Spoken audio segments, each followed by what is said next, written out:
Yeah, then changed. I thought she was coming in that side. She was supposed to. Yeah, but now it's through that back.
Yeah, I'm gonna take this side. I'm just doing.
Good afternoon.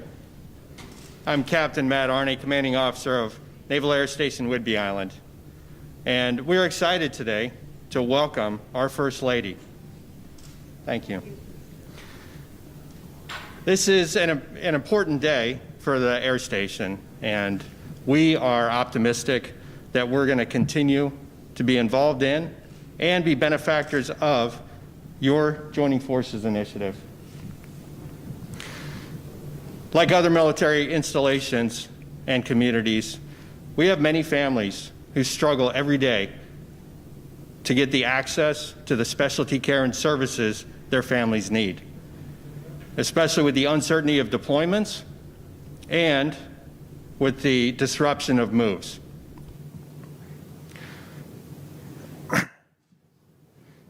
We have endured this year, especially with the stress that over half of our sailors have been away from home and family.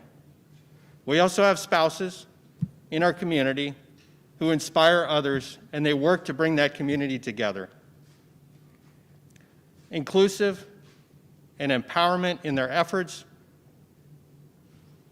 with extraordinary passion. I'd like to introduce you to one of those spouses today. She's my favorite of them, and my own First Lady, Samara Arney.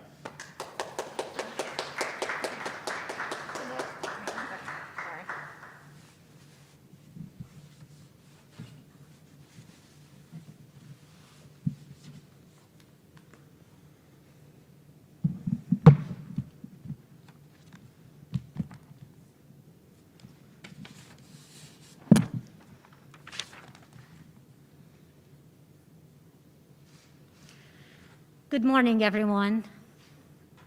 Good morning. Come on, good morning.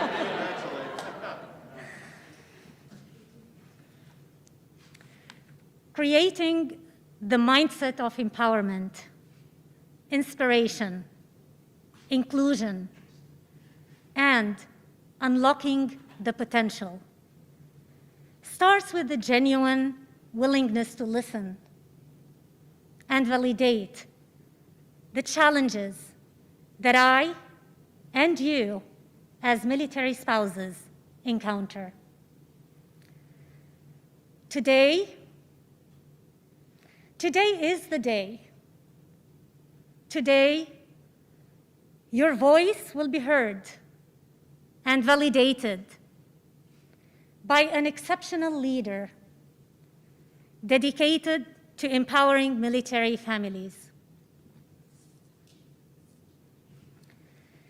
She is a military mom and a Navy daughter, dedicating enormous efforts to the Joining Forces initiative,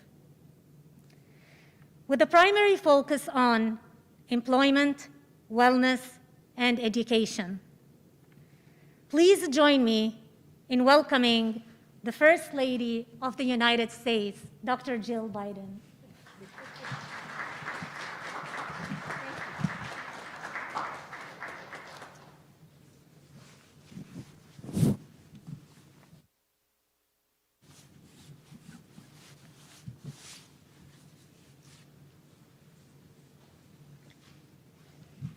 Thank you, Samar.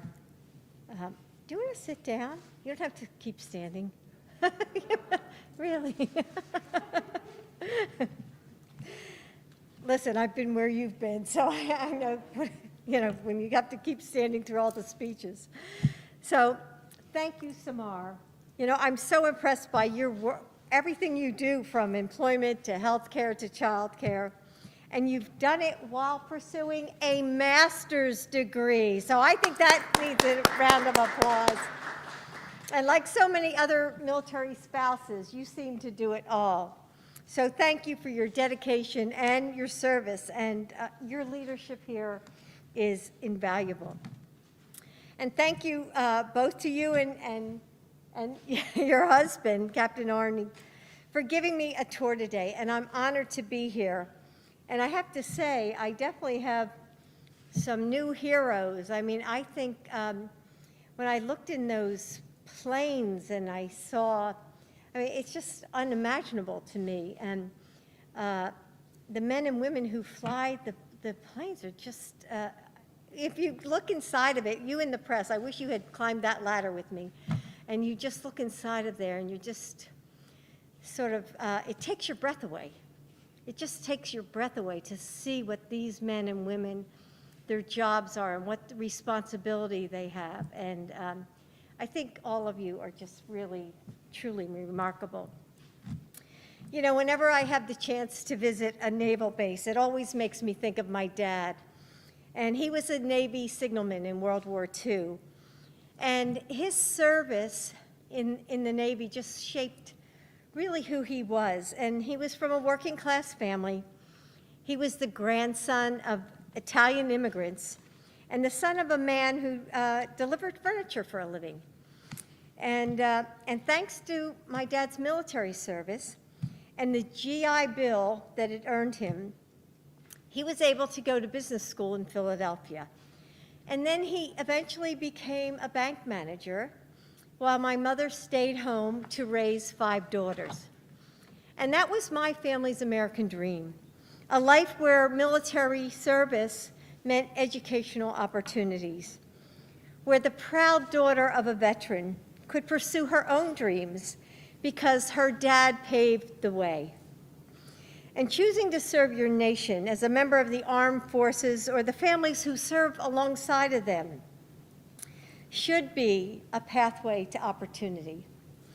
But we know that too often, this community hits roadblocks along the way. In 2011, Michelle Obama and I decided to use our platform to support the military community. And together we launched Joining Forces, a nationwide initiative to support our service members, veterans, their families, caregivers, and survivors. We focused, as Samar said, on employment, education, and wellness. And after the Obama-Biden administration, I was able to continue my work through the Biden Foundation. And since then, I've met so many military families whose devotion to this country is unshakable. And they sacrifice. I mean, this is what all Americans need to know, that they move again and again. They change careers and schools so that their loved ones can keep us safe. And they're generous with their time and talents, often volunteering and giving back to their communities. Whether it's changing jobs or a new school, parenting through a deployment, moving yet again, or saying goodbye to family and friends. Military families just make it all work. And they know that life comes with challenges, but it shouldn't be harder than it needs to be. So your Commander-in-Chief, my husband, and I will continue to lift up your experience and rally the support that you deserve. And that's why I'm here today, to hear from you and just to understand what's on your mind. We want to know what challenges you face, what's getting in your way. And just as importantly, we want to know what's working at places like Whidbey, and what has made your path a little clearer. And how can we bring these solutions to military families across the country? The experiences and the needs of military families constantly evolve and change. All those years ago, we certainly never imagined how a global pandemic might affect circumstances, ranging from access to childcare, to having a safe place to live, to keeping food on your table, to building a career. The men and the women of our armed forces can't be at their best when they are worried that their families are struggling. That's why this isn't just, a nice thing to do. It's a national security imperative. So I want to thank you all for joining me and my staff today and telling us your stories, sharing with us your experiences. And so most of all, thank you for having me here, and may God bless our troops. Thank you.